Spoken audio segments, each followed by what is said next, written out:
Ak na vašu šindľovú strechu plánujete nainštalovať fotovoltaické panely, určite nezabudnite použiť ten správny držiak konštrukcie. Na trhu môžete nájsť niekoľko typov takýchto držiakov, ale nie všetky sú vhodné k asfaltovým šindľom.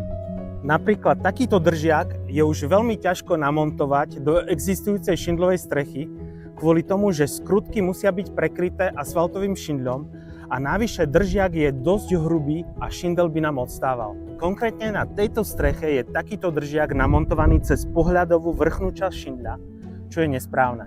Tak a teraz v ruke držím IKO solárny držiak, ktorý pozostáva z troch častí, a to je kombiskrutka s gumovým tesnením, adaptéra a takéhoto oplechovania, ktoré má zo spodnej časti takisto gumové tesnenie, a tieto tesnenia nám zabezpečia, že žiadna voda sa nám ku skrutke nedostane.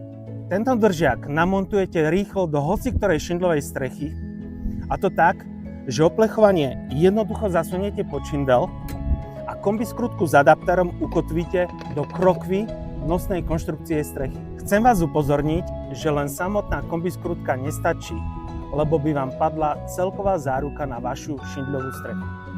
Presný inštalačný postup si môžete pozrieť v našom ďalšom videu alebo na našej webovej stránke www.iko.eu.